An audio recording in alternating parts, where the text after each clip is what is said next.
Your most valuable asset is being stolen right now, and you handed the keys over yourself. Every document, every idea, every decade of hard won knowledge you've uploaded to ChatGPT, Gemini, or Grok, that's not your data anymore. You just paid for the privilege of training someone else's billion-dollar model with your life's work. There's no free lunch, read the terms of service. Now imagine flipping that. What if AI worked for you from your data on your machine, answering only from what you've built with zero hallucinations and zero leakage? A librarian who knows everything in your library and only your library. Let's say you've got 40 years of unstructured IP sitting on someone's laptop. That's worth nothing until it's interrogated. Courses, research, client work, voice memos, PDFs no one's opened in a decade. That's a product waiting to be born. That's a course, a consulting offer, a knowledge base your competitors literally cannot replicate because it only exists inside you. The moat isn't the technology, the moat is your data. So here's a question to sit with. What knowledge lives trapped inside your business right now that only you can unlock? And what would it be worth if someone could finally ask it a question? Welcome to AI for Founders. I'm Ryan Estes. This episode is for the founder who knows their ideas are worth protecting, wants to understand how privacy-first AI actually works, and is ready to turn decades of buried knowledge into an unfair competitive advantage. This one's a masterclass. The man who's trained 75 plus graduate students is now building an AI that finally serves the individual and not the corporation. His name is Dr. Jonathan Schaffer. The AI for Founders newsletter at aiforfounders.co is where the transcript lives, the tools get named, and the insights your competitor missed get spelled out. Founders who read it ship faster. Founders who don't are catching up to the ones who do. So join us at aiforfounders.co and subscribe to the newsletter. If this episode made you think differently about your own data, a 5-star review takes you 30 seconds and keeps the algorithm gods happy. Speaking of unfair advantages, if you're a founder who needs to be on podcasts but doesn't want to spend your life cold emailing producers, kitcaster.com does the heavy lifting. They're a premier podcast booking agency that gets founders in front of the right audiences, on the right shows without the grind. Real bookings, real audiences, real ROI. Check them out at kitcaster.com. That's Kitcaster by Moburst.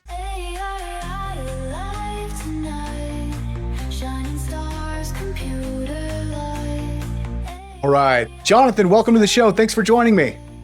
Pleasure. Thank you for having me. Absolutely. It was a real treat to kind of do some research on you, get to know your work, and I want to talk about Kind and some of your new projects. But what really struck me was you were an early pioneer in kind of machine learning and what we call today AI.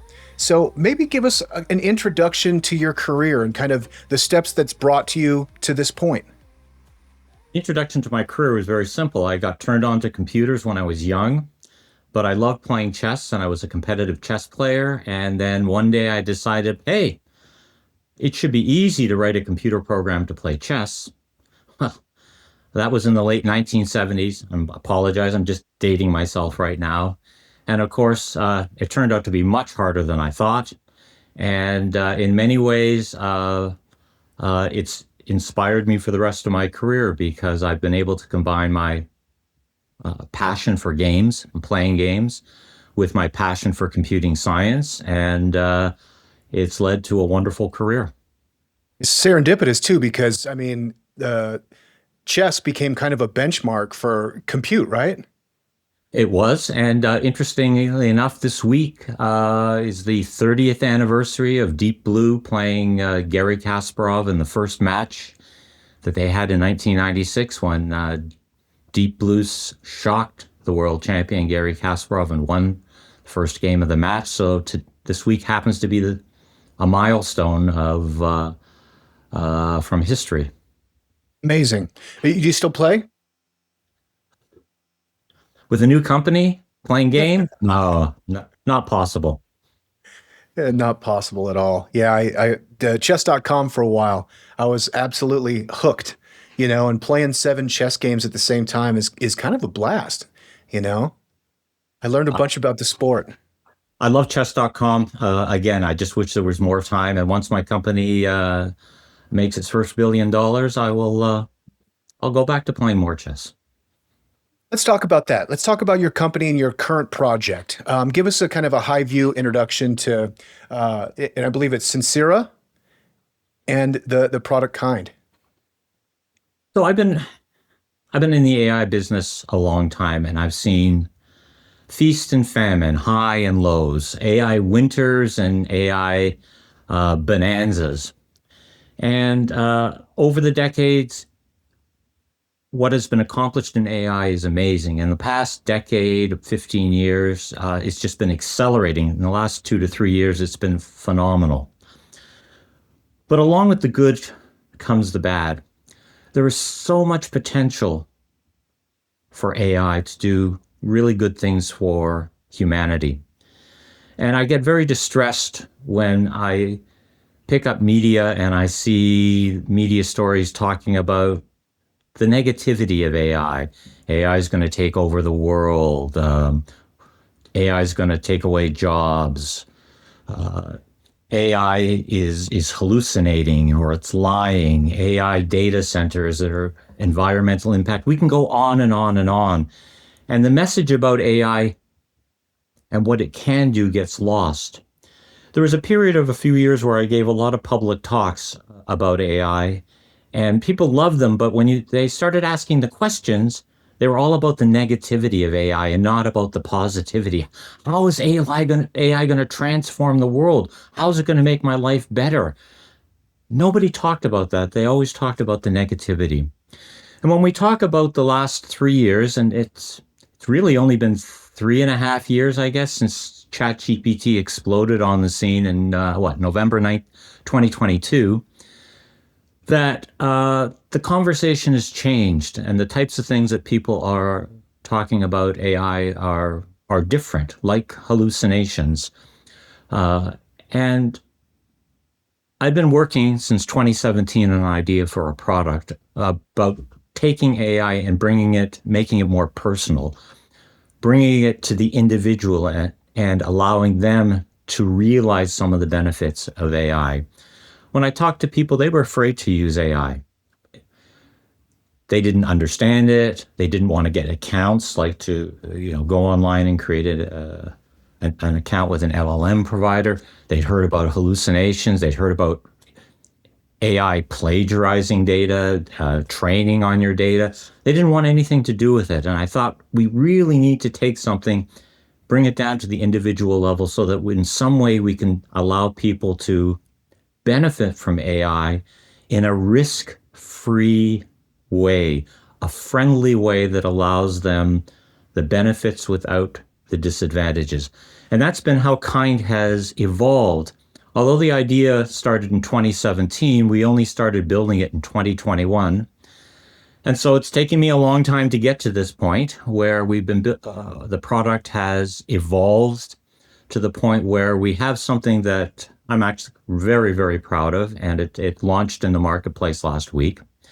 And the idea is to remove all the negative barriers of AI for the individual.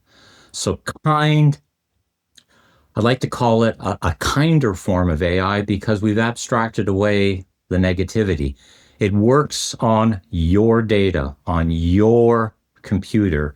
It analyzes it, allows you to ask questions and get answers. Now, it's not quite a local LLM. It's not like you can go out and take open source software and put your own LLM on your desktop. It's more sophisticated than that. But by putting in the infrastructure that we've put into Kind, we can answer questions only from your data with no hallucinations, with no training, with no opportunity for a company to plagiarize your data. If you think about it, your laptop is largely idle, and I confess even my laptop these days is largely idle. And so we're bringing a lot of the AI computing that's out there from the data centers onto your laptop to ensure your privacy. You don't need an account other than purchasing Kind. You don't have to know what a Chat GPT is or a Claude or a Gemini. You just use Kind, and behind the scenes, we do all the work. The catchphrase I like to say is, it's your data. You've curated the data. You've chosen the data, and we curate the AI. We've chosen the AI that allows you to get the full value from your data. Amazing. And congratulations on the launch. That's got to be just an incredible feeling. Getting something to the end zone. That's remarkable. Well, I'll tell you a little story about that because I've been a professor for 40 years. So a lot of the things that have happened in the last, say, 6 months, I've taught in university. But of course, the academic view, creating a company, getting to the marketplace, is completely different than the real world scenario. And you know that very well. And so for the last, I don't know, 6, 8 months, almost a year, probably now in many ways, I've been getting a real world education that I never really appreciated was as deep and challenging as it actually is. Because the last year I've been, hands on dealing with all the financial, marketing, technical, user interface, security, on and on and on issues that take you to the end zone. And it's a long and involved process. It's been a blast. We're having fun. That's the most important thing, quite frankly. And we hope that there's success down the road. Yeah. The tactical actual execution is a bear. It really is. But then there's also kind of the psycho emotional component of like kind of getting over all of those feelings and emotions. Oftentimes just to simplify, it's like you're introducing your baby to the world and you want to make sure they think it's beautiful. How did you kind of overcome some of the psychological emotional components?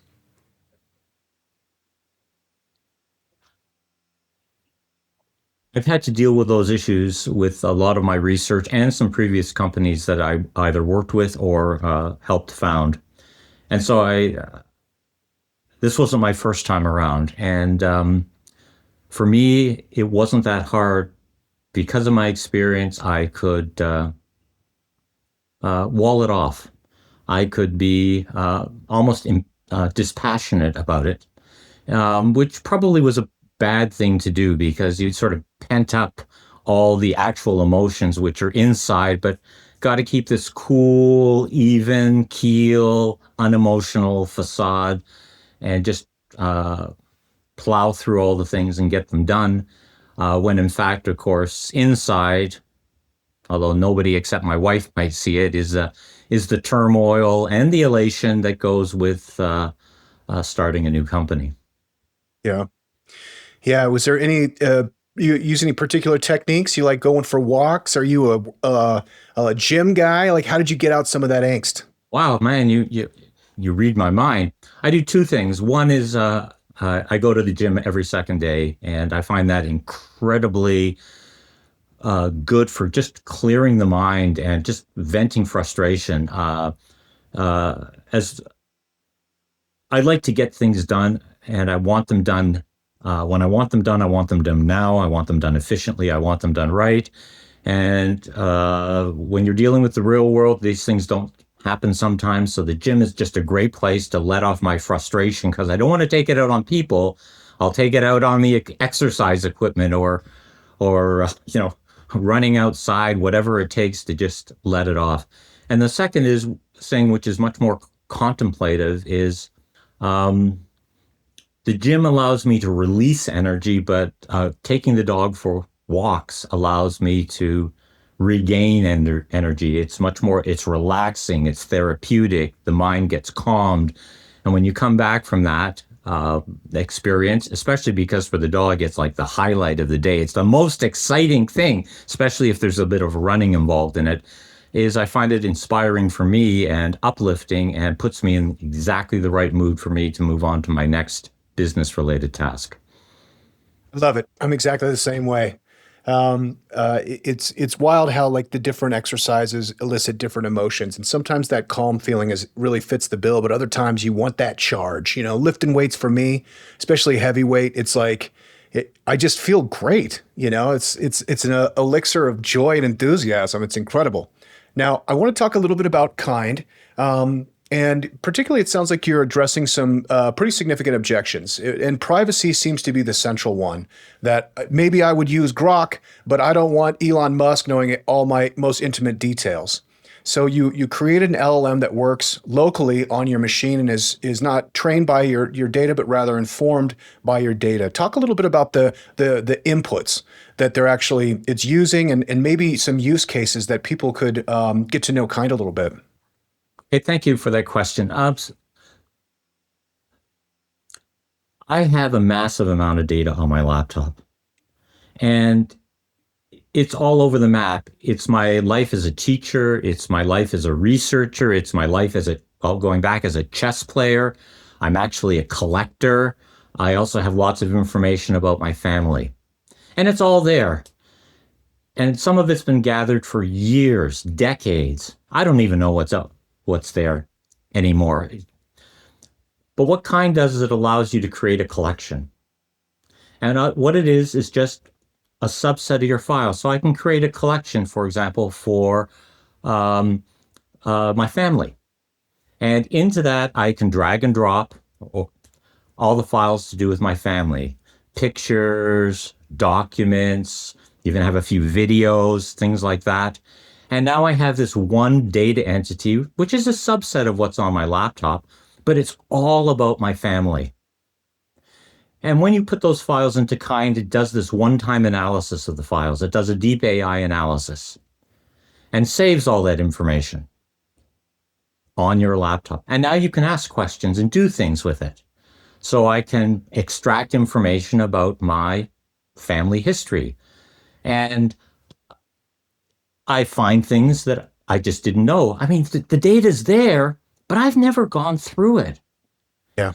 It's really surprising. I collect things, and I've been collecting for years, and I don't know what I have in its entirety, but I just here are all the PDF files and the catalogs and the videos and some podcasts that I've thrown in and all these pictures I've taken, and I just throw them in, and I have this one collection, and all the data's there, and it's all been analyzed, and I can answer questions about it. And there's things in there that I've discovered that I didn't even know I had, things in there that I didn't even know that I should have known, or things that I said, oh, yeah, there's stuff there that I just completely forgotten about. The AI is only answering questions based on the data that I give it. It's not polluted by any external data. You're not getting hallucinations. If I ask a question about, say, do I have any books authored by so and so? It'll give me exactly what's in my collection. And it'll cite everything to the file or the place in the file where that information is contained. So it's completely fact-based. There's no way you can manipulate Kind so that it has egregious behavior. So to me, it's like I have this apprentice, since it's my collection and it's a collection of books, it's my librarian who knows exactly everything that's in my library and only what's in my library. And then, of course, I use it for my teaching and to understand things that I've never even thought about. Like I've been teaching AI for a long time. Here are all my AI courses. Can you tell me something about how my AI courses have evolved over time? And it's interesting to see what the AI comes up with. And it's dispassionate, it's impartial. It looks at all these courses and does some analysis and comes back and says things that surprise me. Hey, I never thought about it that way. I'll give you one example. This is a very strange example for me. I I teach a course in operating systems. Okay, yeah, all right. So it's a geeky computing science stuff, right? And part of the course requirements are you have to teach about security in operating systems. Computer security is a big topic, right? I thought I was doing a great job until I threw it into the AI and discovered it says, hey, you know, what you talk about security is actually a really small part of the course. You're actually not fulfilling the mandate of the course. And I looked at it in horror and said, oh, come on, of course you're wrong. And I actually looked at the material and said, boy, these last few years, I actually haven't been talking about security as I should be. And so I learned something about my data. And let me point out that operating system course as being sort of a watershed in my understanding of AI and how people use it is because a student came to me and the student said, here on this exam, you marked a question wrong. You took off points. And I said, well, okay, you got the wrong answer. I'm sorry. I can't give you the marks. And he said, oh, but I went out on the internet and it gave me this answer. And that's the answer that I put into this question. And I said, well, that's great that you found some place on the internet that had that answer. But that's not the right answer. And it's not the answer that I taught you in this course. And he was extremely angry at me because, of course, the internet was authoritative. Well, first lesson of anybody who's using the internet, it's caveat emptor. You need to know the information that you're getting out there and how good it is. And you just can't trust AI to give you 100% accurate information. We all know there's a lot of wrong, misleading, biased, perhaps, data out there. And so that really drove home the need for Kind to eliminate the hallucinations. When I teach a course now and use Kind, the students have access to all of my course material. They'll only get answers from my course material, not from the internet. So it's been an evolution that brought me to the point where I really appreciated the fact that I could take data, put it into a program that would guarantee that it would answer questions only using the data that I wanted it to use. Love it. It's amazing. A couple of things come to mind. One, right now I'm very interested in caches of data that are unstructured and nowhere else. Unstructured IP. So I've been like looking at, manufacturing and maybe more traditional businesses that might still be pre-digital, so like their data is like literally papers that are in a room somewhere.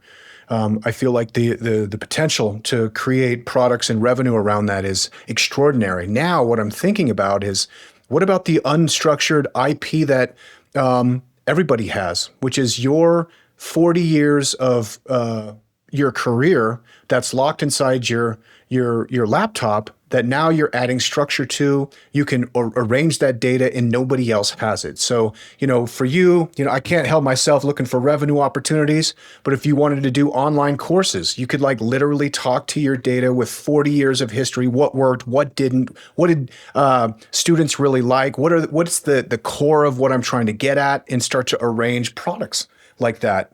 And nobody else can, because it's like literally your data. Exactly. Everybody is unique. This is all about giving agency to the individual. You want to understand your data. It's your blood and sweat that you've put into it, perhaps creating it or perhaps collecting it. And the only other alternative is to take all that data, put it into a cloud-based provider, and get them to do some analysis. And that's a viable solution. Some people want to do that. But for me, it's my data. It's private. There are things in my data that I don't want a cloud provider using or training Yeah. on. I know authors who are extremely upset because their books have been put into the cloud by somebody, and they can point to places where these large language models literally almost quote from the book without citation, of course. I have personal information. I don't want to see that in the internet. I don't want to see other people having access to that information. It's private. We need to bring AI back to its roots, which is fundamentally AI is meant to benefit the individual. All the attention in industry is these wonderful corporate applications that are going to empower businesses so that they can improve efficiencies and reduce hiring so they can save money. Well, that's great. But fundamentally, AI is meant to serve the 8 billion people in this world, not just the big corporations. So we believe in rooting it where AI really should be, which is with the individual. I think you're really on the cutting edge here too, because this is a big conversation. For years, data companies have, capitalized on our data, and they provide us with entertainment or whatever in exchange. I don't think it's necessarily unfair, but as some people's data is more valuable than others, and I think having the option for privacy or having the option to rent that data out to companies is going to be huge. Kind of securing micropayments if people do want to access your data, then okay, cool, and we can negotiate a price. So having and securing that data now to be able to take advantage of, the incredible power of LLMs, but maintain, your IP is really important right now because I do really believe that like I'm not alone in looking for these unique data sets, these unique IP and unique knowledge bases that probably only exist at the individual level. And like that will be the next massive wave of training data. But while they're still working out how we can do crypto payments through the browser, so that I make sure I'm compensated, I can keep it close to the chest. You know what I mean? Understood. My data is worth something to me. It may Yeah, not be worth anything to the rest of the world. I don't care, but um, it's personal, and therefore I don't want it out there. And just going back to your point, there is no free lunch. Uh, there are a lot of sites where you can upload your data and do some wonderful things with AI, and if that's what you want to do, that's perfectly fine. But in the terms of agreement, you have to understand that these companies don't really do it for free. They get something out of it, and typically it might be access to your data, and that may mean that the data gets used, quoted, trained on, maybe even sold. And okay, maybe that's all right for some people, but I think for the average person, it's probably not okay. So personal agency, I think, is important. I agree. Now I've got a really random idea I got working right here of a Yeah, potential project that maybe Kind's the perfect tool for it. You want to hear it? absolutely. All right. So I love to walk too. We moved recently to the sticks outside of Denver, south about 15 miles, but we lived in North Denver for a long time next to Sloan's Lake. So we were always going to the park and riding bikes when my kids were growing up, and walking was a big part of what we do. And so, they're 17 and 18 now. So let's call it for 18 years. I did a lot of time on sidewalks.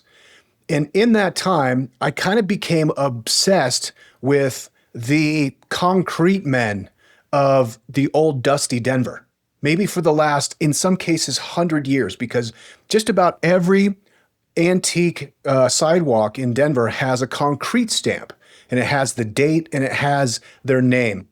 And so in all the neighborhoods of Denver, I've been cataloging these concrete men by taking pictures of their stamps. And there's one man, I want to give him a shout out right now. The absolute legendary concrete man of Denver is John Sandoval. This guy, for what looks like at least 50 years, had to have done a significant portion of the concrete sidewalks in Denver, Colorado. His stamp is everywhere. Now, he might not have been the only guy, but he had to be the best because it's probably a ratio of 5 to 1 of old concrete stamps, and it's John Sandoval. So I have this unbelievable cache of pictures of John Sandoval and these other concrete men that literally it's like I've always envisioned kind of creating like a map of Denver where you can see all the different concrete stamps, in various places, if for nothing else, just for a great gift for my kids, because probably they're the only kids ever who get really excited about seeing concrete stamps. Maybe Kind is the tool to make this. Oh, let's just say that that is the most unique use case I've ever heard. So that's really cool, so to speak.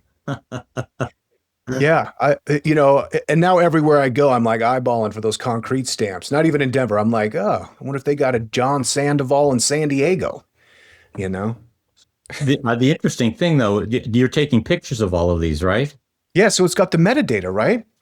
So it's got the metadata. Maybe that can be automatically superimposed on a map so that you could see Yeah. it. Also, have the stamps changed over time? Maybe there's some trends there um, in Definitely. terms And they're of. dated, so you can kind of see the way neighborhoods grew and were built and, yeah. So, I mean, what you've got is the foundational data for building something that's really an interesting history of one aspect of the city of Denver and how it grew. You might sort of assume that putting in the concrete is reflects the growth of wealth in Denver, in that important areas would get paved with concrete sidewalks earlier than outlying areas. So you can probably see the spread of the city and how um, urbanization changed over time. So there might be a lot of interesting results that could come out of it, especially if you Yeah. combine other kinds of data. Well, maybe there could be a cool Perry Mason moment. Like I'm Oh, just imagining there's a court scene and somebody has a neck brace on and they're testifying that the concrete was damaged and that like he slipped and fell and somebody's got to pay. And the defense attorney is like, I'd like to call Ryan Estes to the stand, and I come up there, and they're like, oh no, and then I can testify. I'm the sole person that can talk about John Sandoval's handiwork, and that he would never allow such a thing to happen. And the gavel comes down, case closed, case dismissed. Maybe that could happen. Ryan, you just dated yourself. I know who Perry Mason is, but I once used Perry Mason in one of my lectures, and people gave up. Uh, uh, they just got all these blank stares at me. So sorry, I got to use Yep. another analogy. You're gonna have to look it up on Kind to find out who Perry Mason is. Speaking of Kind, you launched a week ago, so I'm very interested how you're approaching go to market, where you're finding your first customers, maybe design partners you use to see who potential customers are, just kind of the whole go to market strategy. Good question. So, although I've been involved with other startups, Kind is the first one that I really sort of quarterbacked myself. And very early on, I had to admit that there are things that I just didn't know. I'm on the technology side, and I can see a good idea and appreciate it. But on the business side, I needed help, and we wanted to go to market, and we needed to do some of the foundational work, which meant engaging a group to do market surveys for us, bringing in the data, doing the analysis, and working with them. And then once we had that and understood where we wanted to go with it, then working with companies, professional companies who understood the whole ecosystem of marketing, podcasting, printed media, TikTok, LinkedIn, all the social media sites. Media has changed so dramatically, and it's not my area of expertise. And I think one of the most important things for me, and I suspect for most founders, is just knowing what you don't know and spending the appropriate money to bring in that expertise. And so that's what we did. Yeah. Well, it does come with an expense, which is largely you find yourself on these podcasts. But it's a pretty sophisticated maneuver because now in 2026, kind of the founder-led initiatives really are what kind of gets the biggest ROI, the biggest push. So as you're kind of contemplating, and you know what, you're also not alone. I would say probably 70, 80% of the folks that I'm talking to on the podcast and beyond are technical founders, so they're kind of reluctantly thrown onto the stage, so to speak. So, as being kind of a behind the scenes guy, what was the feeling like, or how did you kind of deal with like, all right, well, I guess I got to get an X account and start doing podcasting. I'm not going to get the X account. I'm going to bring in the professionals who know where the right places are to be podcasting, who the right people to talk to, what the right places to to put placed ads, or to where the right places to document user experiences, where the right tools for synthesizing all the data and understanding where the markets are, who's buying, who's not buying. And again, it's part of the education experience. And if the company is successful, we'll bring some of that in house. But there are professionals out there who know this better than I, and I'm in a hurry. I want to get things done, and so yes, it comes with a price. But I'd rather bring in people on day one who are professionals. I can honestly say in my first company, which goes back to 1995, um, we didn't know what we were doing and we made lots of mistakes. And part of it was thinking that we did know what we were doing. And so it can't repeat those mistakes. Yes, it costs a bit more money to bring in professionals, but I can tell you right now, having gone through several months of working with professionals, what a difference it makes. It's night and day. And all right, so the bank balance is a little lower than I would like, but I think the results are going to be impressive, and so I'm delighted. You bet. But you're not completely devoid of marketing expertise. I mean, after all, 40 years as a professor, you're not shy. No, I'm not shy, but my wife has extensive experience there in that area, and Yeah. she has experience in on Wall Street with banks, with in academia as well. So, and I defer to her for a lot of the day-to-day decisions. And with her help, we brought in the professionals. Amazing. Okay. It's that time in the podcast where we're about to enter the quantum round. Are you ready? Do you have a particular life motto or quote that is inspirational or gives you a little bit of momentum when you're down? Actually, the answer is no. I'm rarely down. I'm actually quite an optimistic person, and if I'm down, it's time to take a walk with the dog. Yeah.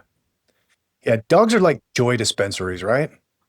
When I was young, I was something happened, and I was extremely upset. And the neighborhood dog came by, sat beside me, licked me, and just patiently listed while this 8-year-old kid poured out his heart.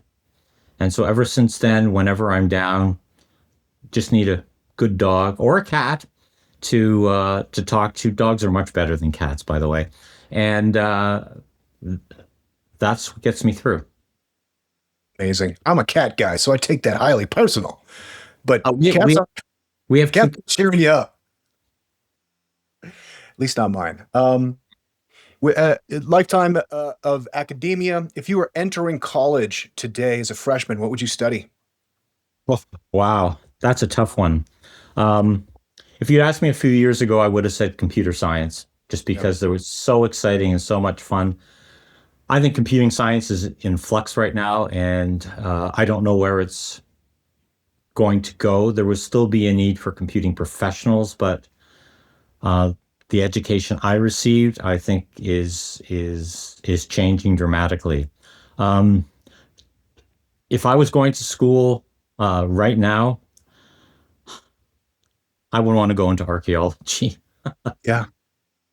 I ever since I was a kid, I just love going to archaeological sites and understanding ancient history. And many of the trips that I've gone on have literally been to places where I knew that I could go and rummage through ruins and read about history. So I love history, and more importantly than that, I love actually getting hands on, seeing the real places, and being able to recreate history in my mind at the actual locations. Oh, I love it. What periods and what places?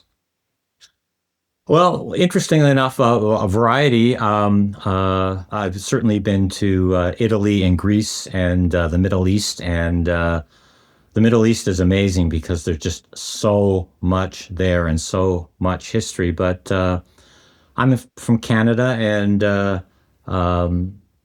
we last year we took a trip through the Northwest Passage and over to Greenland, and so seeing some of the old historical sites, the Inuit sites, the early cultures in the Arctic, opened my eyes to other kinds of archaeology that are more recent than, say, biblical archaeology, but are equally fascinating and fun. So I'm in my element when I'm around old things. Yeah. I love that, and I really relate to that too. I'm kind of a old West buff, but really Mhm. that's kind of like coalesced in the last few years of really kind of the corridor all the way from South America all the way up to Canada, kind of I'd say east of the Rocky Mountains. So not necessarily like all the Mississippi cultures, but like there was like large connected trade routes. I mean, Yeah. I should say loosely large, so I'm just the same way. The place I go hunting is was traditionally like the Utes uh, summer hunting grounds. And, when I was probably in fourth grade, we found like an arrowhead and it like absolutely melted my brain. So now I've been going really hard on the Toltecs and the Aztecs in Mexico and like how they were connected to the Apaches and the Anasazis and like all these like old antique cultures. But yeah, I really share that. That would be amazing. And it's an interesting answer to the question, which is to say that like I was advising my kids the exact same thing. It's like you're going to study computer science. That's what you're going to college for. Until about 3 years ago, and then I was like, okay, I don't think that is the path. So now, truly learning how to think. I think also learning how to be to trust your passions and run towards it till it kills you is a great advice. So it's like if I really loved archaeology, like why not study that now? Because AI is moving so fast. What you're learning today is irrelevant in 6 months. Yes, and also AI isn't about to go to these archaeological sites and start digging. The human's still there. They're doing the digging to find the artifacts. So human is still in the loop there. But your point about passion is critical. Um, Sadly, I've met a lot of students in computing science over the years who were in there because in the profession, because that's where they thought the jobs were, that's where they thought the money was. But the passion wasn't there, and inevitably they went on to a career that was mediocre and they were unhappy. And so the most important thing, the advice every student needs is to follow your heart. Do what interests you. If you're not passionate about a subject, then you need to move on to something else. You got your whole life ahead of you. Choose passion over anything. Love it. I love it. Maybe you can give us some insights to this generation as you see them coming up, like how they're different. What are their strengths right now that you think they're going to be able to really give the rest of us as they're kind of coming into maturity? At the risk of embarrassing myself, I'll say the following. When I was a young student, I thought I was a hot shot. Everything came easily. I learned fast. Uh, I was good at what I was interested in. Maybe not so good at things I wasn't interested in, but um, I did well. I did extremely well, and those skills translated into a successful career. But over the years, as I've taught generations of students, in my opinion, the students today are amazing. Yeah. The top ones are so much better than I was at that age, way back when. And what's scary to me about these students is they actually don't know how good they are. And I've always felt it's part of my role to tell these students how good they are, to instill them with a sense of confidence and awareness of their abilities. They're smart, they're fast, they're creative, and their technology literacy, by and large, is amazing. And I'm not talking about TikTok and social media posting and this, that, and the other thing. When I see the students in the classroom, and not just in computing science, in other scenarios as well, um, they're just sharp. They have a much greater breadth and depth of knowledge in areas that I never would have had or could have had. You know, when I was growing up, the source of knowledge was going to the physical library and taking out physical books. And now everything is at your fingertips, and these students are incredibly knowledgeable. I've had some philosophical discussions with students that are, in my view, just amazing for people who are so young and therefore like relatively inexperienced. But the internet has opened up so much knowledge to these students, and they're absorbing it without even necessarily knowing it. And the skills that they've acquired particularly in computing science, and in particular in the last 3 years with the AI tools that they can use for coding. Uh, it's impressive to see what they can do. And I, for one, am, I follow many of these students that I know, and I am just delighted when I see the success that they have. And um, it gives you hope for the future that so many smart, talented people are out there, and the kind of future that I hope they're going to create is exciting. Me too. I love it. Kind of wrapping up here. What's a book you think is so valuable to read you'd buy it for someone to read it? Well, it's an odd book, and it's not the kind of book that people are going to run out and read, but I recommended it many times. Um, my passion, one of my passions, is the history of exploration, geographic exploration. When I was young, I became fascinated with geographic exploration, like traveling around the world or exploring Africa. And in particular, because I'm Canada, I got interested in the Arctic and Antarctic regions, the polar regions. Very odd for a kid to get interested in that, but in many ways, it shaped my life because I moved from geographic exploration into scientific exploration. That's what I am as a scientist. I'm an explorer of new technologies. Anyway, there's a famous story of true story, the race to the South Pole. Robert Falcon Scott from Britain and Roald Amundsen from Norway, and they raced to get to the South Pole first. Amundsen won by about a month, and Scott then on the way back from the South Pole, dejected because he had lost the race to the South Pole, didn't quite make it home, and he and his colleagues ended up freezing to death and not making it. And they're martyrs, they're heroes in Great Britain. But then you read Roald Amundsen's book that he wrote about going to the South Pole, and you discover that this guy was so methodical. He thought out everything well in advance. It was so carefully planned. And then you compare it with what Robert Falcon Scott did, which was poorly thought out, and some of the stuff was seat of the pants, and the consequences are evident. Amundsen made this amazing multi-thousand-kilometer trip in the brutal conditions, came back, everybody alive and well.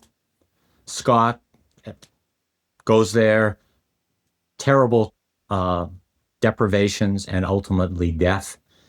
And the contrast is just shocking.